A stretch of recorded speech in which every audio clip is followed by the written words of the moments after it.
much deeper when you quit playing charades. Yeah.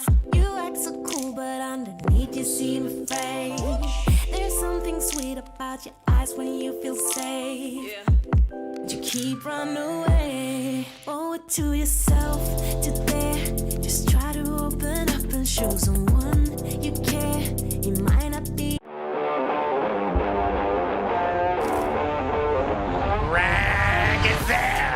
Oh, that is absolute dynamite. And boom, it goes. And boom, the layout goes.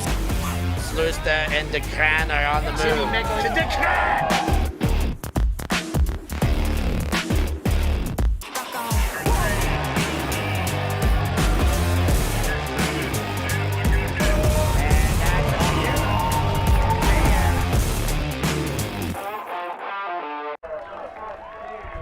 London Invite 2025. We're here at the Grasshoppers RFC into the showcase matches Saturday night. Well, it's Saturday early evening. Live at ya. Ulti.TV bringing it. And we have a preview of a World Championship matchup in the Open Division. A couple of Commonwealth countries ready to hit it out. From up north of the border, the Canadians taking on the Goannas from way down under. My name's Stef Pazzo, and it is my pleasure to have the man from the pod practice in the booth with me, Alex Atkins. How you doing there, Kins? I'm doing fantastic. What a blast that we get to see these two teams playing from so far across the globe. A little preview of what we're going to get in Spain. Yeah, we kind of, I'd like to say in the middle, but a little bit closer to Canada. But anyways, they both traveled opposite directions to get here. A preview. They both had some similar competitions. They both played Blueprint. They were able to get ahead. They both played Chevron, and Chevy touched up the Goannas just a bit, got about a 5-point lead. But the Canadians able to take one off a Chevron. That's a very impressive feat. Chevron, you know, one of the elite teams in Europe, in the top 8 always. So a very, very great showing for the Canadians there, Kins. And I guess you got to give them the advantage based on similar foe up until this point. Yeah, just based off results, I guess you're giving a little bit of an edge to Canada. I'm interested, as we saw him jogging out, I saw Podnar coming out, who I know we played against the World Games team yesterday. He was suiting up with them.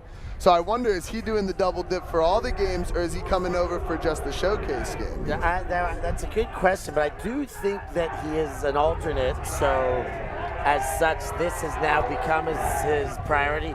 I haven't seen Canada play today in official games of the tournament.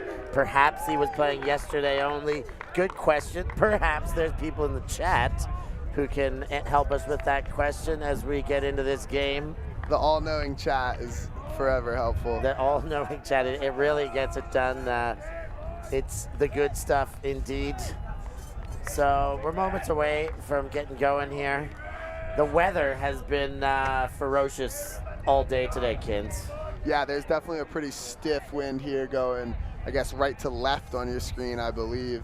Almost a little cross as well.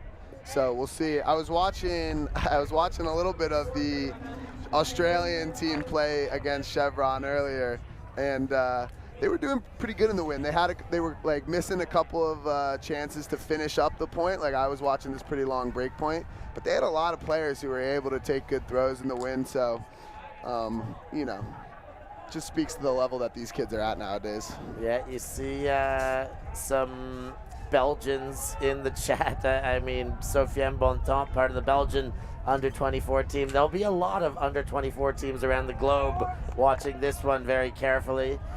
Unfortunate that the Moons are not here. Mooncup, just all of them. And anyways, Joran Ort calling out Steve Moon from way back in the day. I'm very aware. He's a legend of the game. Absolutely. So, no Moons here. We've got Goannas and Canucks. Here we go. The Great White North and way down under. Yellow against white, of course. The Aussies in yellow, and they're going to open up with the disc. Putting things into play. They get the up line throw. That'll stick in the chest. 1-0 Winding up, takes the big shot. End zone target over the defender. Well read in the end. Goannas, Matthew Zabel with the goal. Yeah, and Ricky got up there. Or no, that was Rex, sorry. Number 11 for Canada. He got up there, and I thought had a pretty good leap at it, but the wind took it just over his hand. Nice shot there from the tall guy on Australia. I was noticing him playing earlier. He looks like a big threat. He's got some size, good throws on him. Dual threat. I agree with you. The defense couldn't have been better. I don't think he could have had any more chance trying to take another step or keep running. He went up. His only opportunity, that disc, well, less than a foot, a couple inches or centimeters, depending what your unit of measurement is, over the leap. Yeah, based on my brief scouting of the one game, I think Matthew, number 56 for the Goannas, is going to be a big player for them. All right, Kins has eyes on 56. Mackie, we're gonna keep our eyes firmly on it. See if Kins player to watch. Kins for the Goannas. Kins, keep your eye on. My player to watch for Canada is Podnar if he's playing. All right, well, he's not on the line right now. Just ran across to the other side again. Having a look at the Goannas line, Coach Mike Neild and Danny Alexander jogging off the field. Mike Neild, one of the greats of all, both of those two, the greats of Australian Ultimate, both played for the Crocs, for the Dingoes, for the Mundies, and the Firetails. I think they've represented almost every Australian. Animal dropped pull. No, he was stopping the pull. Goodness, I looked away and I just heard the cheer, kids. Thank He was God. stopping the pull, but it was a good pull, and now they're coughing corner. Well, the Canadians get away with one as far as what I'm calling out here. And put it into play now safely to Louis Ying.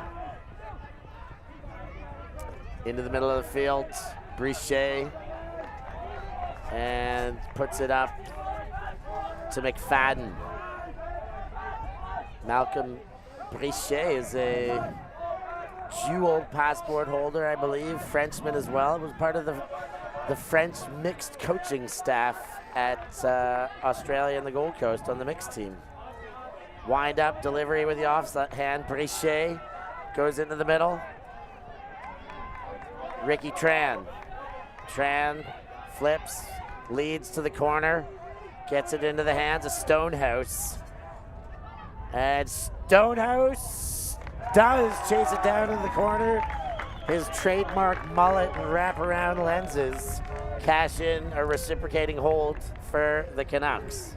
Yeah, what I love about this game, the start so far, is a lot of times in these really windy conditions, you'll see teams come out a little nervy and kind of have to settle into a game.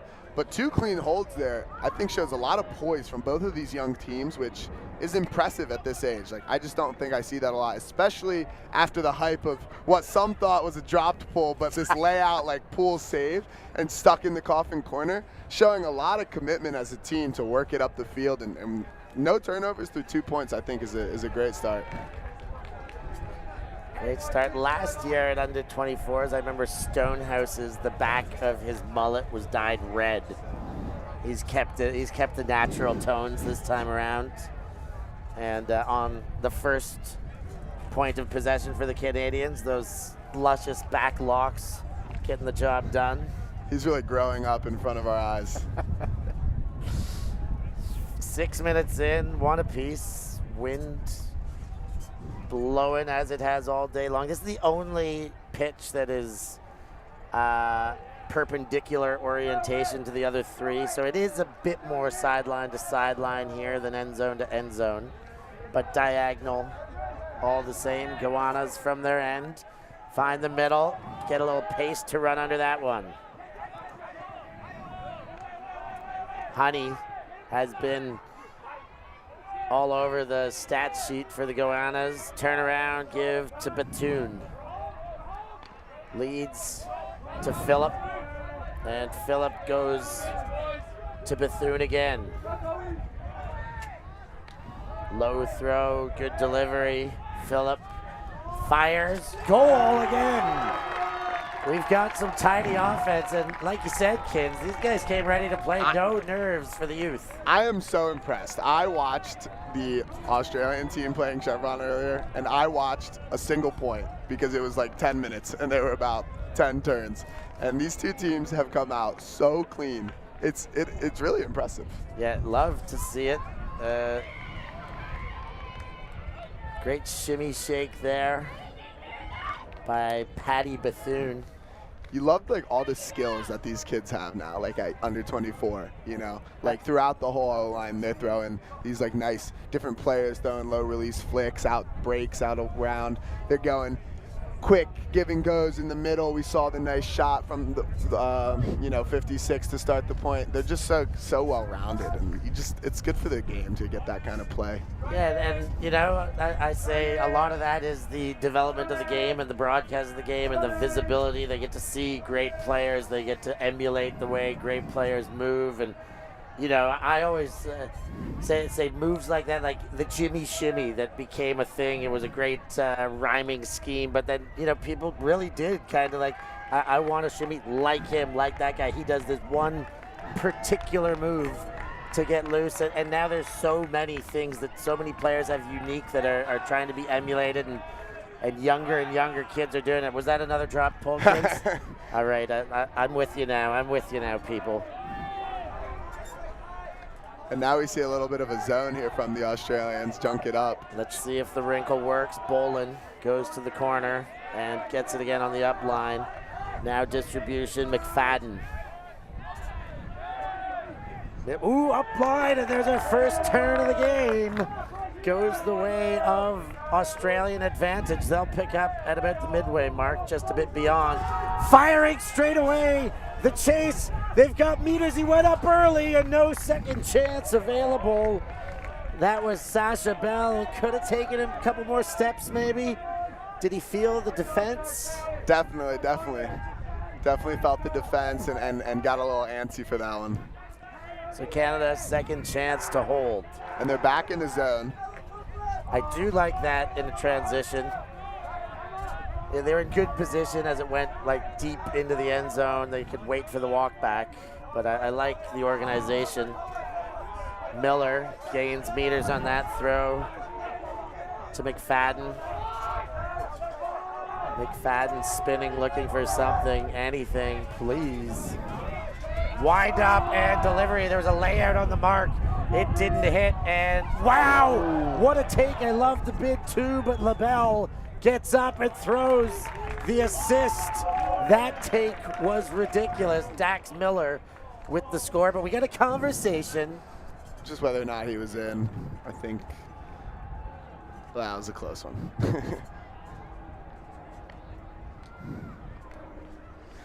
It was a little hop, so tough to tell. We look back at this catch. What a snag. That is beautiful. Yeah, way to go get it. I thought the Australian player made a nice late move to give himself a very good chance on the bid, but it's one of those go-go gadget arm kind of situations. Put the shoulder in front to take position just by contorting the body, and it's always so anticlimactic. It's the most, like, one of the most ridiculous things we do in the sport. Like, if you're gonna call it, then at least make sure they're not just gonna flip it, right? Because otherwise we're just, what is the point of all of this? Extending to a formality. Yeah. I always love to see the first break opportunity of a game because I think it can often tell such a story of how the game is gonna go.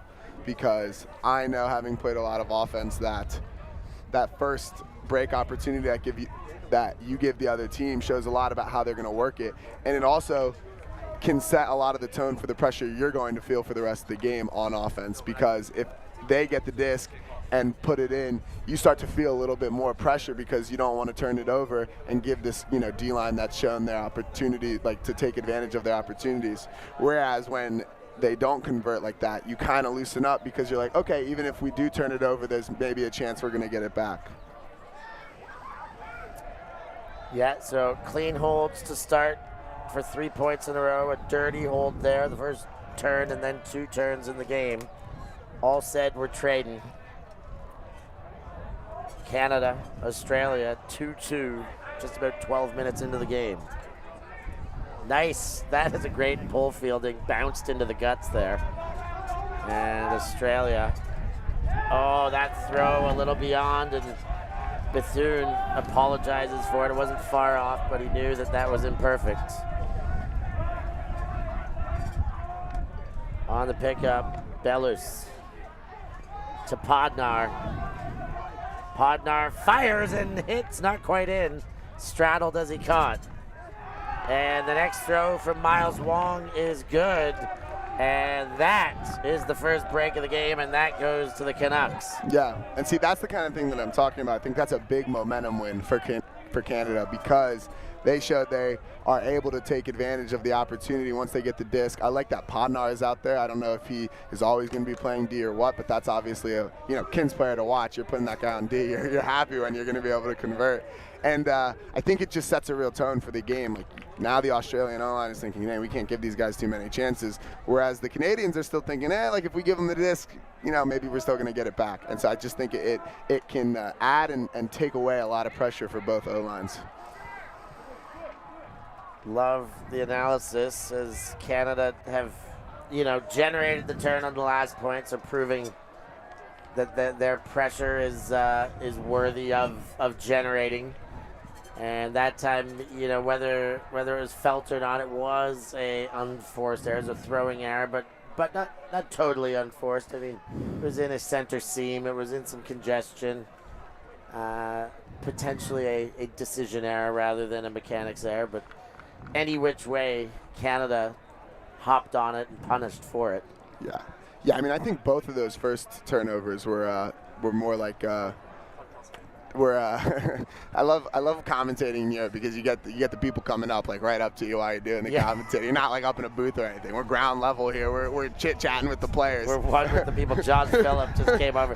Kins was like in his delivery there, and the high five. Like, I love your podcast. Lock man. in, dude. I'm trying to do something here. You're trying to play. Like let's do the time and place, man. When they got the superstars in the building, the fans gotta let it be known that the love is out there. So now the Canadians return the favor and throw a little zone of themselves. I think both teams trying to get it down to that low sideline, but nice throw there. That was beautiful by Huang. Huang again, then zips it in. I love the release points of this fella. Another throw. Keep him on as long as you can right now. He's doing good things. Zabel is able, and back to Huang. Huang from the far sideline goes into the backfield. Upton, and that one goes down. So good looking offensive flow until the red zone, and Canada now with another break chance. Up line, works, run under by Miller. And then that one chucked forward and sticks. Ayad working their way to McKee and into the attacking half, and they give it back to the Australians. And that's why, we were so impressed this first couple of points that they were clean, because the wind is really, really blowing. Steady, too. It's not just like gusting. It's really blowing. Nice throw. And I think that was absolutely necessary, the layout into that one, to get the body kind of hitting the disc and something to back it into. Bell.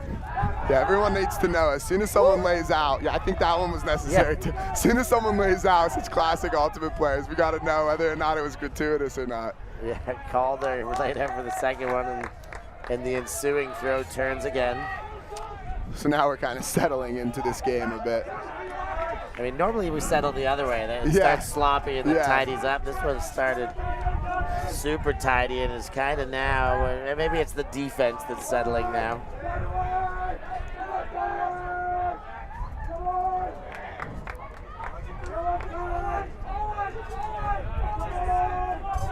And from the sideline, they bounce into the middle. That one, Louis Ying. Louis Ying finds some space on the backhand around Ayad. Back to Louis Ying. Ayad Zips to center. Shot for goal. Help defense coming, but not quick enough. That goal goes to Ryan Louis Ying. Yeah, and that's always a big thing with this crosswind is the players that are able to swing the disc into the wind and make those challenging throws. You don't get on the stat sheet necessarily, but it does so much for the offense because, especially in these crosswind situations, the defenders are so keyed in on that low side that as soon as you hit a throw with any kind of pace and swing the field, it opens up so much. And Canada did a nice job there being on the low side but getting it, and that's just like fundamental classic ultimate that you want to teach to all your youth teams is swinging it, finishing it to the front cone. Look at the sequence of highlights here, or replays rather. There's the double layouts that we insist were necessary. And it's always better to be safe. So if you're an ultimate player out there and you're considering not laying out because you think maybe you don't need to, just do it. Yeah, there's worse things to be known for than gratuitous layouts. Don't listen to the people who are saying stuff about your layouts. Just hit the ground, make sure you get the catch. Whatever you got to do to catch it. And with that, we got a timeout. We're going to take a short break here. We'll be back with more action from London Invite. What are they, spaceships from Mars? No, they're frisbees. Watch it soar. It flies way around like a bird. You can even run for a pass. You can play all kinds of games. Isn't it amazing? Frisbee Flying Saucer. Yours at toy, drug, and department stores.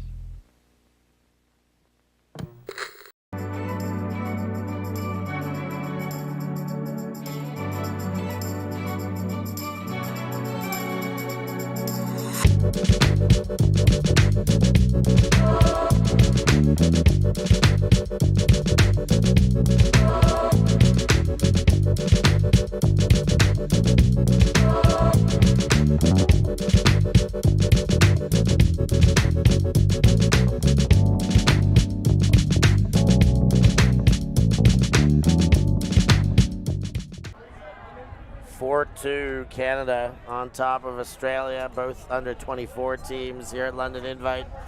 I'm Stef for Pazzo with Alex Atkins in the booth, and Kins is here, part of the Tokay SuperTeam, but we see in the chat Stan is asked if Kins is injured, and that is the unfortunate truth about it. Kins, how you feeling about everything?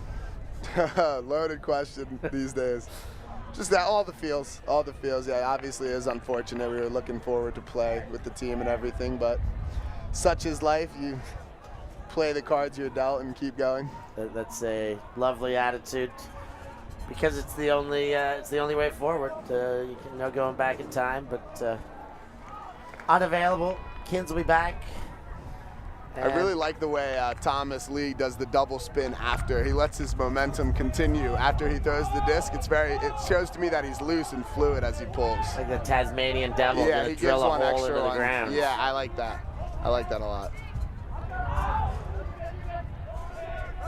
Big throw, hanging up, should stay in bounds, and is on target, but bounces right off the hands. Wesley Honey, one of the top scorers on the team, but that time prevents himself from scoring. Need a little more honey on his hands there, for sure. Sticky him up. Chris Bellows brings the disc to the line. Canada fires, it's high, and they give it back on a missed huck shot.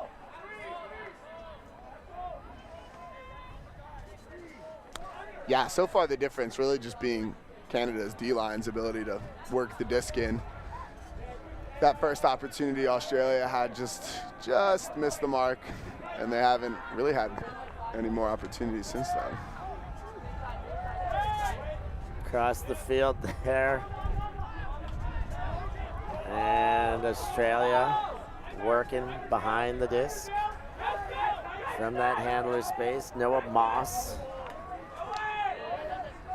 Crosses, and then the big shot sent, and it's Podnar in front, and he does enough to prevent that one from Matthew Calder. Is that Kins' player of the game on Kins' player of the game down there? I didn't want to ruin the call, but that's exciting. Is either a win-win or a lose-lose for you? Yeah, when you get that matchup going up, that was awesome, and Justin was able to scare Matthew into thinking he had to go up and get it, which I would be a little scared too. Podnar's a tall kid.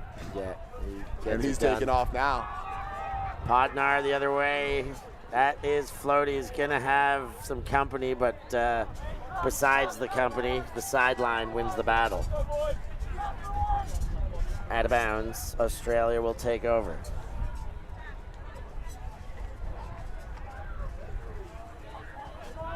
Wow, those first couple points were good, huh? Holy moly! I keep thinking about. Yeah, I think we could have been more excited about those first few points because they made it look so easy in the win, and we were like, oh, maybe this is going to continue throughout the game. And now you're seeing that was more of an anomaly than.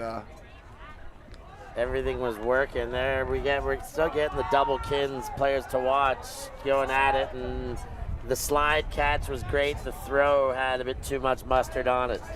Yeah, all these throws just tailing a little bit too much down to the low side.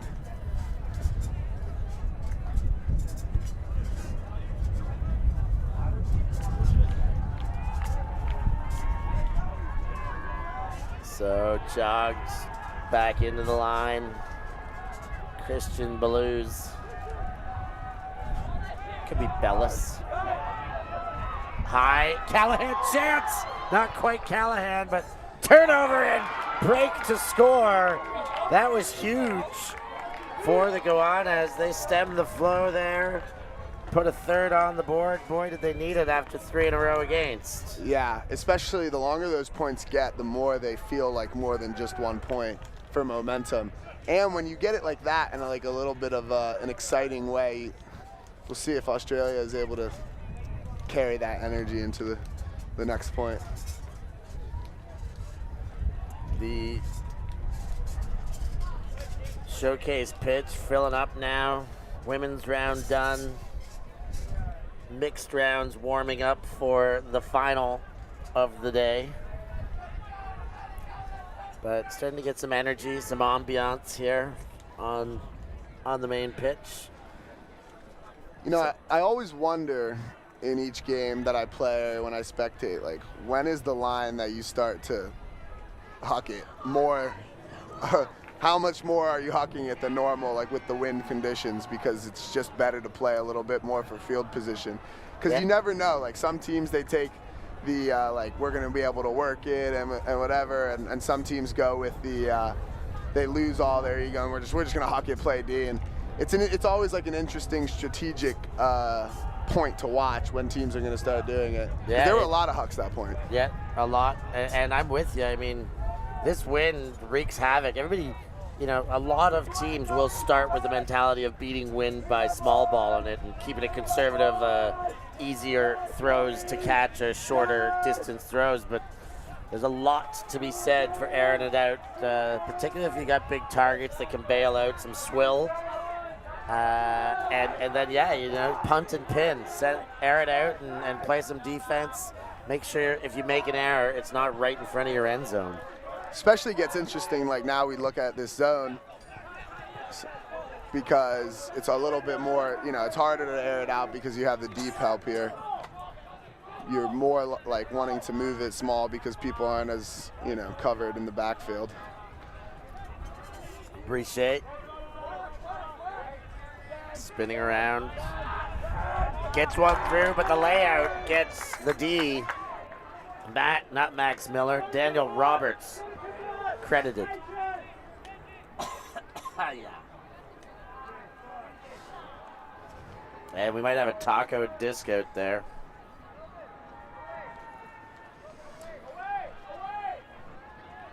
Oliver was a big player to watch their last D opportunity. Let's see if he makes his impact on this point as they move it down the low side.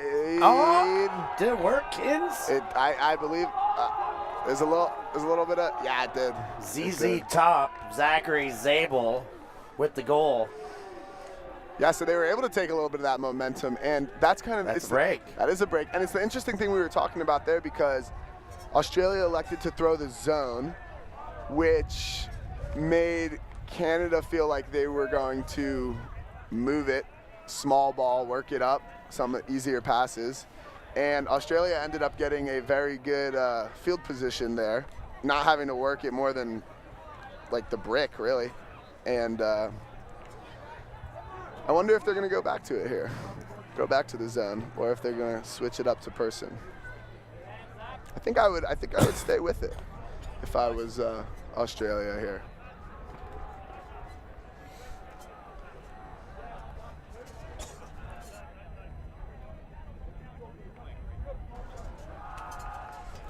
So now Kin's player to watch is getting an 0 point here. Pretty fluid line. KPTW? Yeah.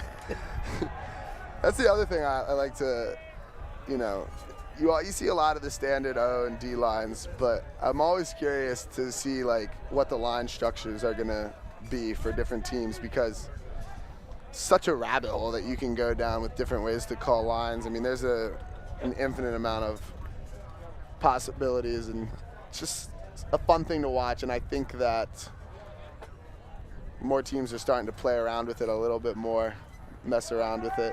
Yeah, I mean, shortening lines, big tournaments, long campaigns, you got to be, I suppose, more careful. You got to keep everybody involved, keep everybody happy, or really do a lot of expectation management. Of course, in a perfect world, you got top to bottom talent, and you can put anybody out at any time, but that is a rarity situation.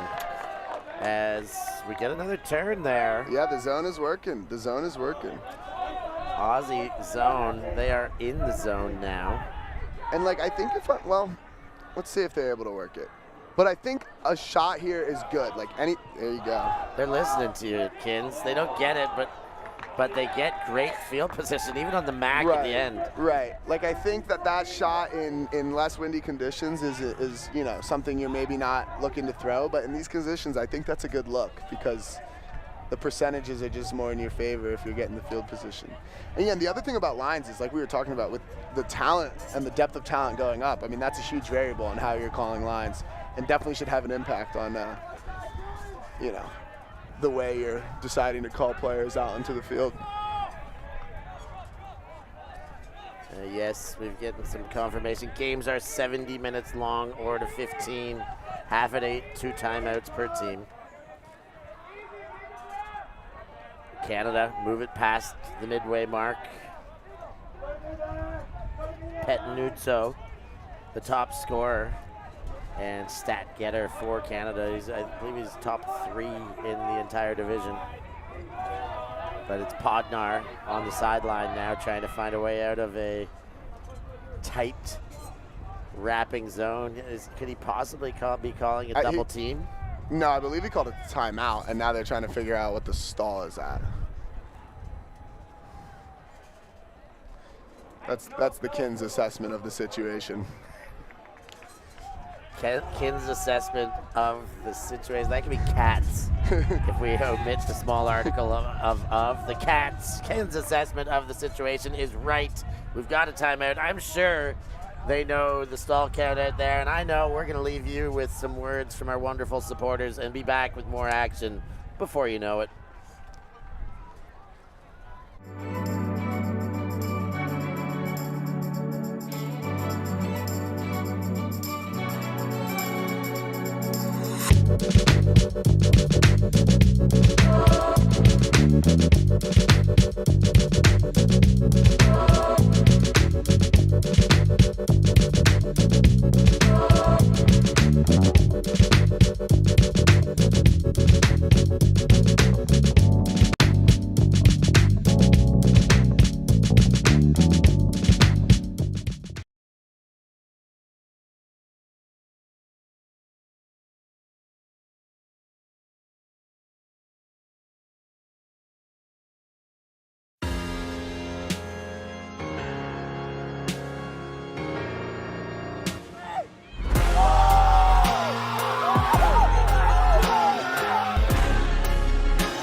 are they? Spaceships from Mars? No, they're frisbees. Watch it soar. It flies way around like a bird. You can even run for a pass. You can play all kinds of games. Isn't it amazing? Frisbee Flying Saucer. Yours at toy, drug, and department stores. 4-4 Canada, Australia. It's all tied up. It's 4-2, and I was starting to get a sense that Canada might be, you know, showing some early game momentum, might have a chance to push away. And, you know, I said that in our last break to Kins. I was like, but, you know, Canada's showing some better form. I think this is the moment they pull ahead, and boy, was I wrong. Since then, the Aussies have responded quite well. Yeah, there was that little momentum shift there when Podnar's pass floated up. You thought it was close to being a Callahan, but you could tell it gave Australia a little bit of juice. And then they started playing the zone. They got good field position and kind of turned the momentum of this game around. Canada did a good job this point on the second possession, getting some passes through the zone. They did get stuck here. There's a lot of talk about what the stall is. I'm guessing it's going to come in pretty high. Yeah, it must be if it's under hot discussion. Podnar throws immediately, hand on it, but doesn't prevent. Canada retain possession, Stonehouse, and they find the corner for the goal. You're going to have to watch that one back. There was a pile of players in the corner. I couldn't quite see on the initial, but I do know that Canada found their way in, and I do know that Stonehouse confused me by putting a hat on. I couldn't see the mullet. Yeah. Interesting to see when you're watching these games, the little momentum shifts that can, you know, take games different directions. I think that point in particular, like that timeout, that missed tip, Australia almost gets the D, and then they go get a nice goal. So we'll see if Canada's able to take the momentum back, because I also think in these windy conditions, even more than in just the stable conditions, the pressure is really on the O to continue holding. So you get that one, and you got to see if you're able to keep piling it on. There's the score there. Great catch and release by Dylan McDonald, the Canadian. That's his second assist of the game. Yeah, that's his first still. It was a great read by the receiver and really went up strong. I love the two-hand jam. I think underutilized by a lot of players. Two-hand jam. I mean, I guess when everybody's trying to high point, they feel like they gotta, you know, offset their shoulders, put one hand up, but two hands save as houses. Two hands for rookies, you always say jokingly with your players who have. Yeah, three if you got him. But he just looked comfortable there going up with the for the disc. He understood how much time he had. He wasn't in too much of a rush. Got it at a point he was comfortable with. And that goes over the hill. I thought the people on top of the hill might have a chance at it. Disc went over to Manchester. And our roster for the kids game has just blown onto the field. We're going to need to recover that. We've got volunteers off and running for it.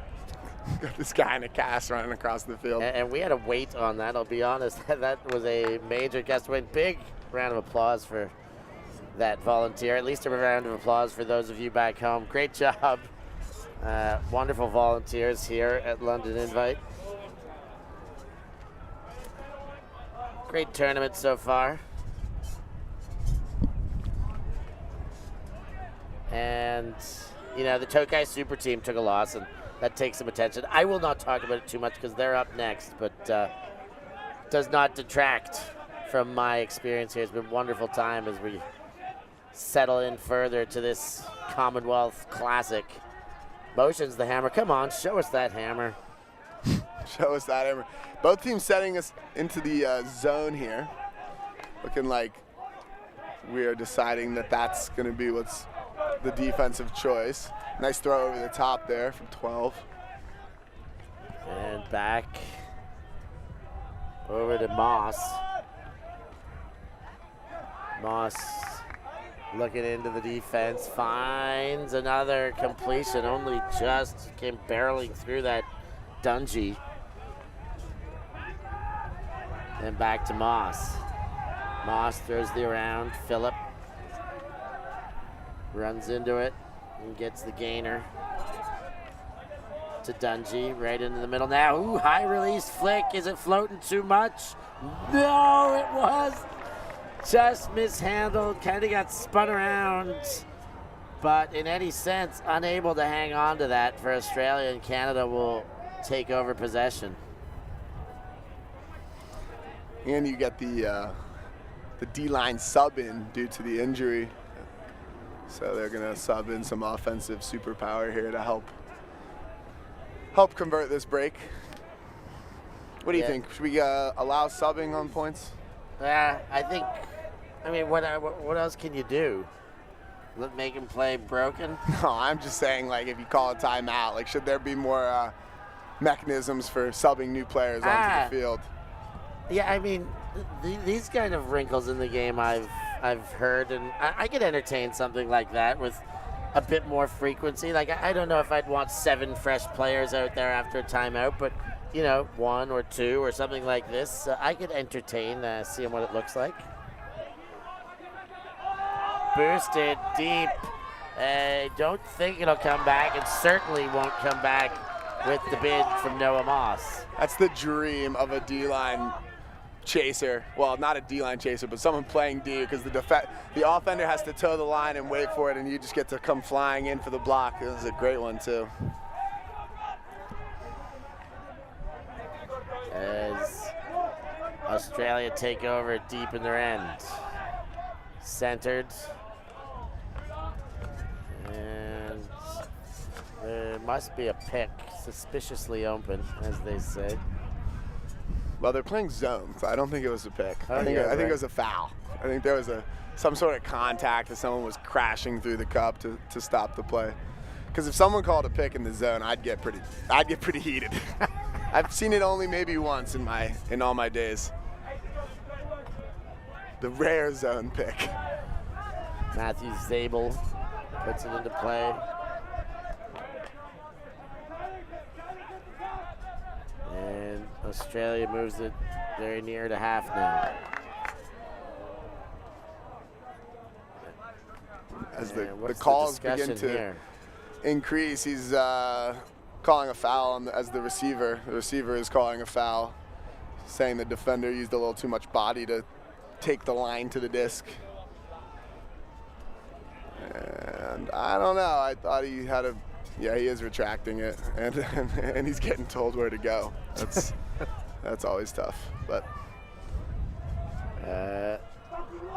Ganascara with the disc for Canada. That's not gonna work, and Australia now with a short field as they miss shooting for McFadden. Noah Moss on the pickup, tests the mark, then breaks it. No chairs on the artificial turf. Unless you have a carpet mile, please take your chair. Honey from the sideline, now through the middle. Moss again. Moss fires, sends, has a target and hits it. And Australia back on the board. 5-5. We got a game here. Yeah, we definitely have a good game. Both these teams giving a lot of effort. We love to see that showcase game, playing in front of a bunch of people. You never know how many opportunities you get to play in front of a decently sized crowd. So the effort is very high here. Both teams putting it all out there. I mean, these are, like we said at the top, 2 teams that will love to have their name in the ring for quarters and beyond. 2 teams that tend to find depth in international tournaments in so many divisions. Of course, the Americans will be there. Never count out the Japanese. The Belgians this year will be bound to be good. We saw the Italians at Tom's tournament. They'll be very good. They're all watching this game. We know that much. Yeah, and that was a great point from Noah. He had the sick sideline block there, and then he gave a little Babe Ruth calling his shot with the point on the disc and hit the receiver right in stride. Love the Babe Ruth shot caller. maybe trying to be the Kins player to watch next game. I think he's given his case for it for sure.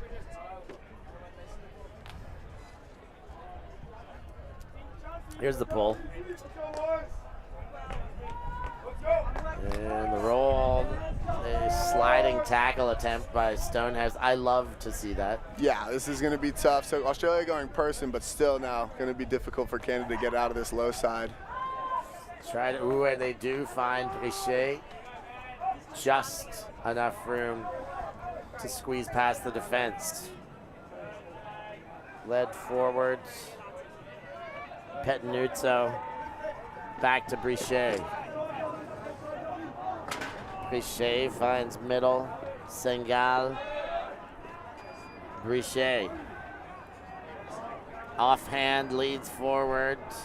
Sengal. Meters away. Looks for center. Wisely. Pettinuzzo. Motions by LaBelle. And bodies flying everywhere, but still in Canadian hands and into the Canadian end zone for the goal. Hard-fought possession. Canada gets through for the goal. Yeah, and I think what that point tells me if I'm Australia is I want to go back to the zone. They've found some good success with it and clawed back into the game from that zone. Canada looked really comfortable, even being stuck on that low side, operating against the person defense. I probably would not be surprised, at least, if I saw Australia go back to the zone next deep possession they get. Yeah, I like it too. I feel like it has been the more efficient option for finding blocks. Even when they're not finding blocks, some of these bodies flying. That was a great bid, and particularly to not make any contact. Great play, great bid defensively, great presence of mind by Brichet to not be affected by that body flying, no distraction, just kept his eye on the prize, walked it in, saw it in, and then turned and scored. And there's the goal scorer, Carter Bayer from Melvin Brichet. So Melvin Brichet, I think, could have played for France or Canada. You love to have options. Options are always good. Yeah.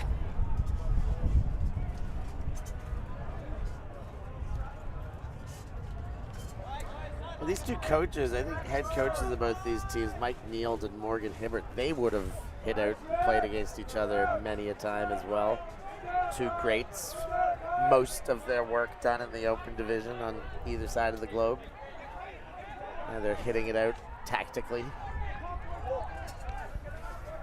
Low throw, Phillip rather. Around hands, Phillip finds Upton. Upton to Phillip. Pops one to Upton. 99 is Huang, and he gives and goes. They tried to force feed him, and that door gets slammed by O'Donnell. Yeah, really nice job by O'Donnell. They're staying active on the mark. I like that zone from Canada because you're just asking the Australians to complete a bunch of passes going around you, and eventually. Canada now entering the red zone. The around throw went the wrong way there. Found himself a defensive knockdown to reciprocate. Now power position, and they take it. Why not? Ben Phillip has meters floating in, but just went up too early. I think the defense sucked him in and got him nervous enough to have to try and high point it a bit too high. Yeah, and I always tell people when you're playing like these kind of winds, like with this wind going left to right here, this crosswind, is you always got to be safe than sorry. In baseball, they tell you to make your first step always back. I think you want to go back, and you can come back to the disc a lot easier than it is to back up to one.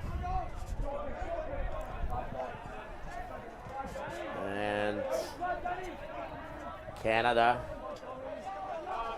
playing from their own ends. That one picked up from very low by Wong, and now a big gainer to O'Donnell. He had the earlier smackdown. Who just caught that with the wrists did McKee. Forward again. Ewan. who leans into a throw and leaned into a block.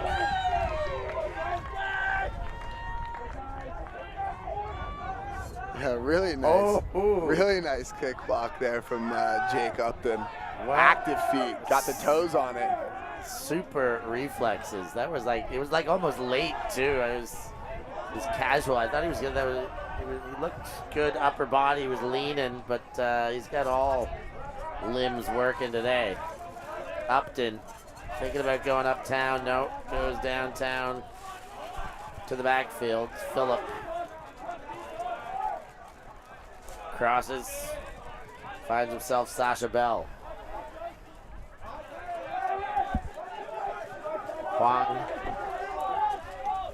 loved his throwing earlier, but has been limited recently. That's a great catch, falling away from the disc. Hammer, and great throw, almost tackled, and he still hangs on.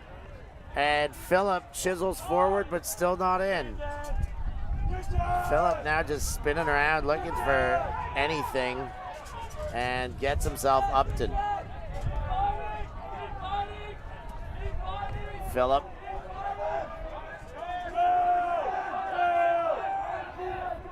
Moved around. Thomas Lee, and the turnover eventuates.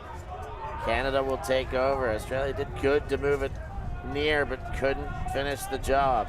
Yeah, a decent look there. I think they kind of just lacked that, like one, shot goes up here.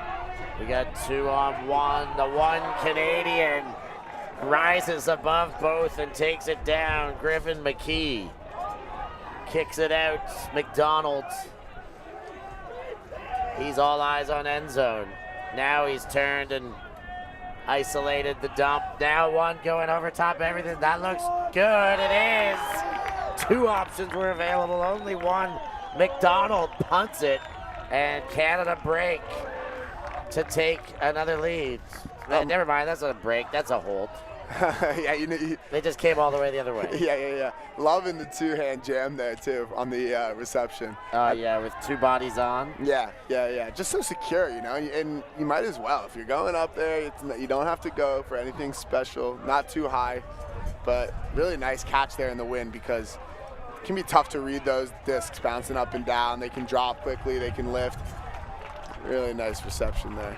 Get a bit more verticality when you go up like that, the 2-hand jam, as you say. Yeah, it's strong too. I'm going to use that term now more on that from you, Ken. Yeah, I've never used the 2-hand yeah. jam. It's strong too. It's nice when you're like when you got like defenders around you to go up with 2 hands, a little more solid. Great sequence for the Canadians after getting it back. And the last throw made to be super easy. Could have been caught by either one of them. And a really nice just angle control, understanding how the wind was going to affect that, kind of throwing it flat, letting it turn over, knowing it's going to sit, knowing you had a bunch of time because the receiver was wide open. Very nice. A stranger in the chat saying, "Hey, Kins." Hey. Never heard of him. Dane? I don't know. Hey, keep it up, kid. You'll be here one day. Of course, that's Don Desmarais. You got to play with him in Hawaii earlier in the year? Yeah, that was awesome. Good old-fashioned Got to play against him too for the first time at Elite, and I'd be remiss if I didn't say Don did actually put me on the ground. I know if he was here, he would say it. First time I got dropped like that in a while. It was a tough one, but Don was in his hometown of Leuven, so he was feeling comfortable. Had the home court advantage. He can run through you without worry of any cards in Europe. Yeah, no, he didn't run through me. There was no contact needed. I was a little excited, wanted to guard the best player in Europe, that people would say, and tried to take away a little too much at the moment. Fair enough. I'd say a lot of people say he gets award. He's won that award 2 years in a row, the MVP, the Pody, as Australia work the backfield. Moss surveys and takes. Zabel. Zabel goes to Swan. And Swan into the backfield.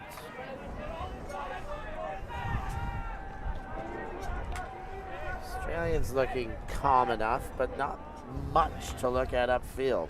Yeah, and I really like the way they're throwing these risers inside backhands that having low release but getting right to the sweet spot. They look dialed with that throw. Wesley Honey sticks one forward into Sasha Bell, but another call. I think I saw a pick hand signal. Yeah, pick.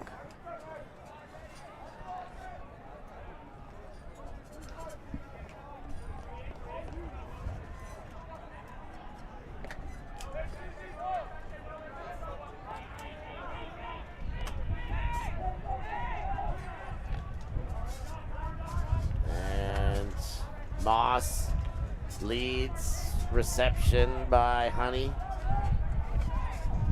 Honey, when he gets a reception, Podnar was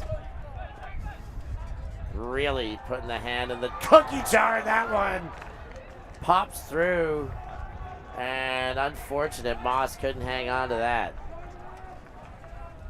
Canada takes over from the goal line. Nice curl cut to get open for Ayad. Podnar steps into it and blocked, rising into the lane. That's Alessandra Swan. Didn't know Swans could jump like that. Yeah, he impressive. spread the wings perhaps. Yeah, that was impressive. And a very nice throw there from Noah. Starting to see some of these throwers really dial in with the wind conditions and understand what's more available due to this crosswind. Throwing some nice floaters into the wind here. And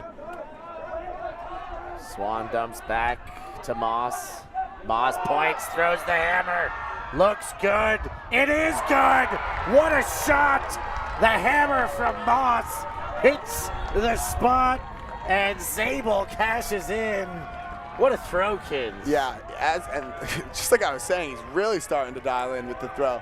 Another nice decision with the hammer, because if you're going the other way there, it's going to be difficult if you're throwing the hammer going right to left because you're going into the wind. But with that downwind, he was able to get a lot of distance on it. It wasn't hanging up for too long, and he put it right into the receiver and didn't give the defender enough time to catch up. So you can just kind of tell he's getting comfortable with this wind. We get more Babe Ruth out That's of the him. second time he's done that too, and I love that. I think, like, I don't know if people maybe sometimes are afraid, they don't want to show their hand, but I think it's better to be on the same page and commit to something than not. I see this space. I like this space. Let me communicate with my body language. I did see the bump right before too. The mark came in on the bump. They had like a little, hey, how you doing? Yeah. And still Swan just stayed cool-headed, called his shot, dropped the hammer.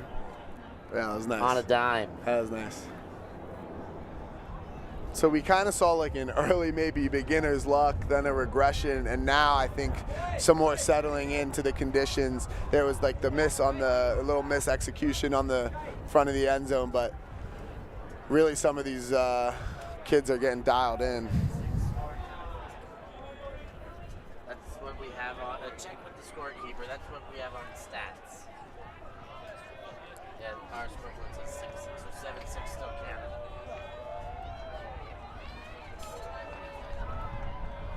So just less than 15 minutes till end of game. Cap will go off. We're getting a scorcher of a game here. Australia will have their work to do, but they've proven to be able to find breaks. We'll need to find at least another couple if they're going to take it. Yeah, and I like to see that they're going back into the zone. I think they've had the most success with that, but that is a nice give and go move there. Get through the cup. There's Canada, spins, Ben Boland finds space through the middle of the cup. Pettinuzzo. My father would correct me and say Pettinuzzo, but we're still going with Pettinuzzo. Spin around, McFadden, chisel forward, back into Boland, and his bodies are bumping a little bit more as the game settles in. Bolin. Whoa! Goodness gracious! Bodies are flying out there. Goannas with a layout D. That was a great anticipation, D. That was not the person he was on. Oh, boy. They're going to get it back, or do they get a second chance? Over the top, and Canada with a short field now. Unfortunate they weren't able to convert there, but I like that Canada's going fast. Give them no time to think. From 5 meters out, the Canadians, Petnuzzo again. He goes to Bolin. Bolin pops. Petnuzzo tries to jump it in, but lands on the line and finds on the next throw. Canada stretch it to 2 in front. It's 8-6 as Bolin collects the goal. Yeah, and that's tough for the Australians because you think they'll probably get a few more opportunities and chances like that, but you're going to want to capitalize on every one that you get now. And so that is a halftime. 57 minutes into a 70-minute game, we get a half. We're going to take it. We'll take a short break here, and we'll be back with more action to tail this one out from London Invite.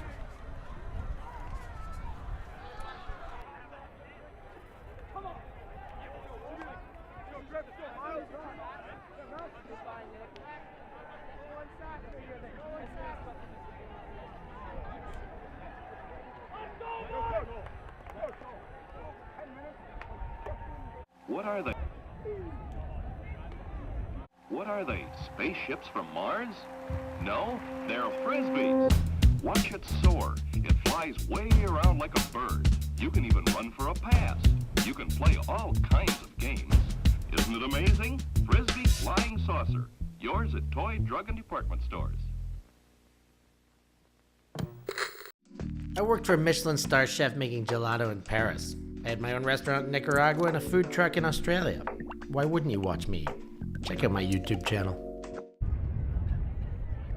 That seems like sensible advice, checking out that YouTube channel. I would watch it, for sure. That's what I'm talking about, Kins. So that was a really big missed opportunity for Australia, not realizing. I'm Stef Pazzo, and I must eat. Sometimes commentator, sometimes food eater. On my ultimate travels in 2023, I sampled culinary classics from all across Europe, Oh, wow. guided by some of your favorite ultimate players. That's the Dutch hospitality for you right there. I'll give you an insight into the secret spots that only the locals know of. Are these the best schnitzels in Vienna? Yes, of course. Yes, of course. Go find Stef Pazzo on YouTube. Like and subscribe and follow the European Ultimate Must Eat series.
I worked for a Michelin star chef making gelato in Paris. I had my own restaurant in Nicaragua and a food truck in Australia.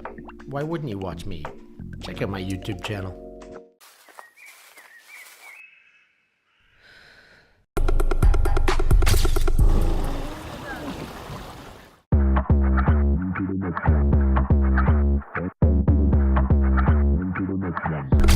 Yeah, look, all of my friends going crazy. I gotta brag on myself.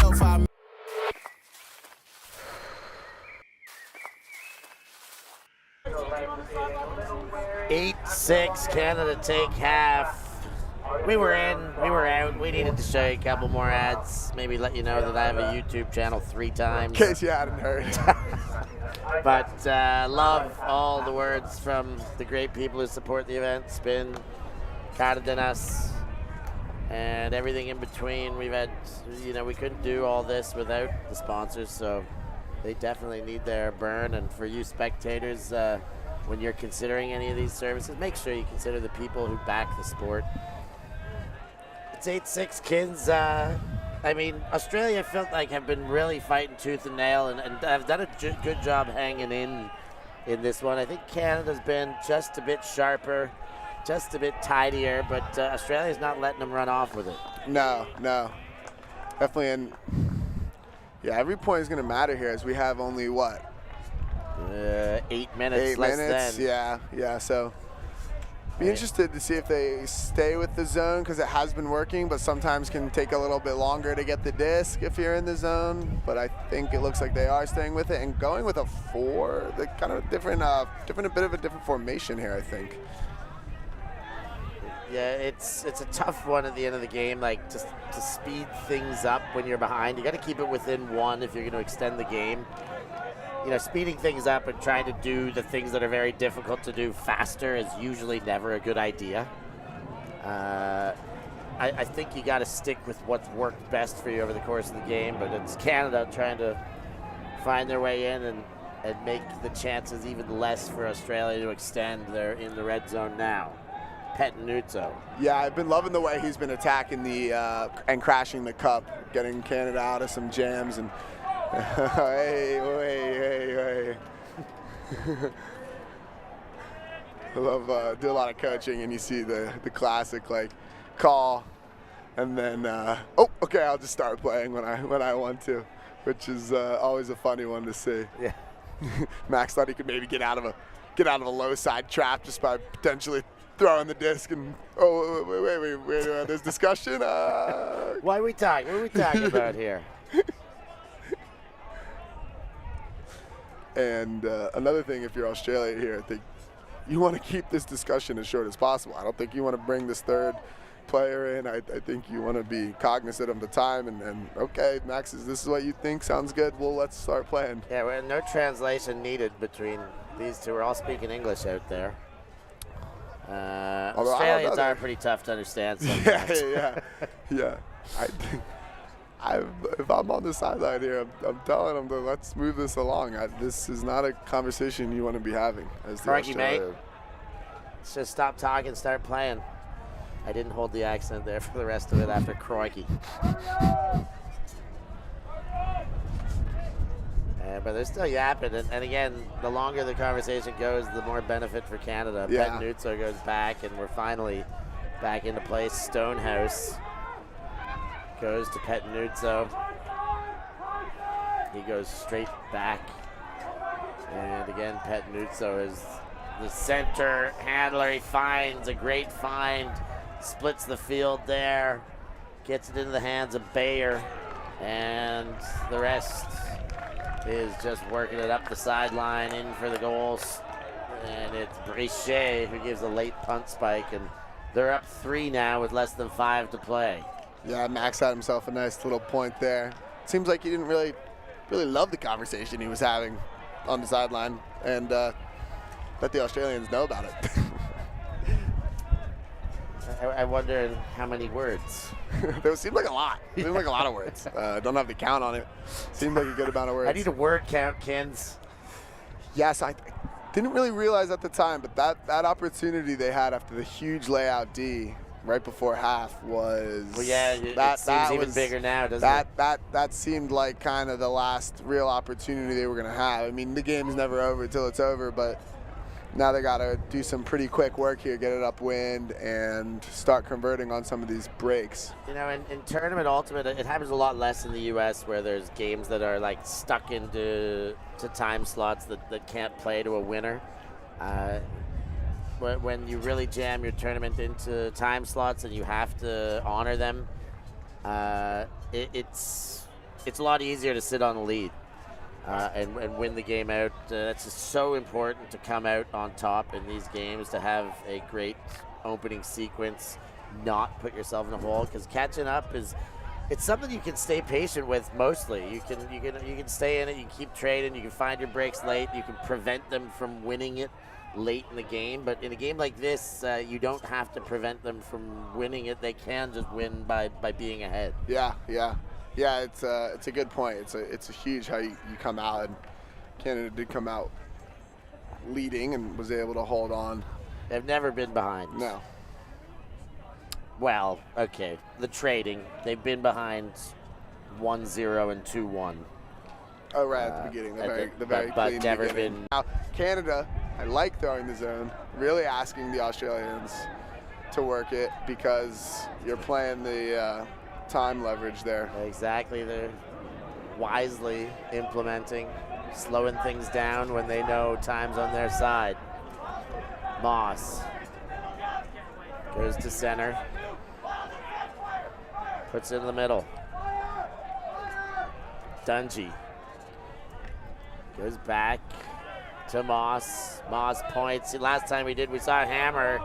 He motions for it, but does put it away as we hear time expire. And high and off target, even with the bodies flying into the ground around the landing. Yeah, and I didn't see who, but actually, I think it was 7 there, so that's going to be Christian. Got the nice foot block on the mark. So shout out you, Christian, getting those active feet. Get her done. Canada, chance to ice it here. I think it'll be iced in any which way. Next goal scored. So Australia might as well. The super odd situation, winning a game or losing a game on a score. Definitely odd. Definitely a bit anticlimactic. Yeah, it's definitely one of the things I've noticed actually playing here in Europe is the timing of the events. Like, you know, I think maybe just difficulty getting the larger field complexes because we don't play till 7 p.m. typically in America unless you're doing maybe like the semis and you're really extending them out and you want to get prime time or whatever. You know, usually get all our games in early.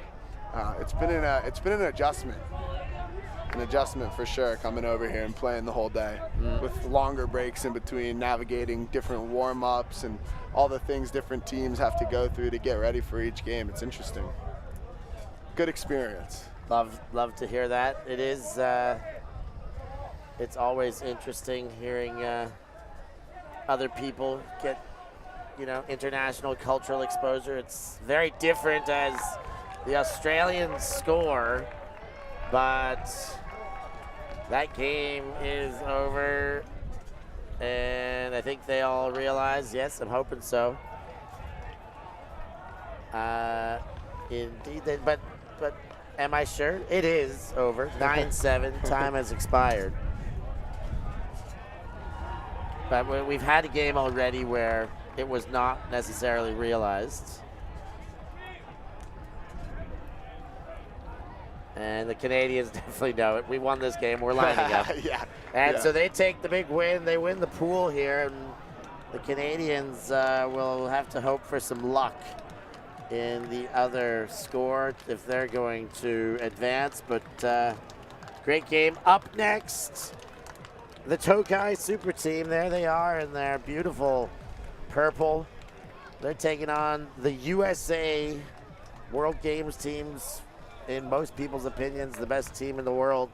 Let's see if they can hang on. The other field, geez, a banger over there too. Australia, Canada again in the World Games division in mixed. And France will take on Australia under 24 on the third field. Man, that is some mouth-watering action, Kins. Yeah, this is quite the tournament. You can feel the energy kind of picking up here at the showcase field. So the stands are filling in, the grass are getting filled out, and we're definitely up for an exciting last game here. Kins and I are going to take the sideline, see if we can bring some energy to that game and take in what is sure to be a mouth-watering affair. We can't wait to be in it, to bring you the action, and to see what happens for the next game. With that, for the ulti.TV crew, for the wonderful pod practices, Alex Atkins, I've been Stef Pazzo. Thanks for joining us. We'll catch you next time. Be seeing you. Thank you. Thanks. Merci beaucoup. ulti.TV.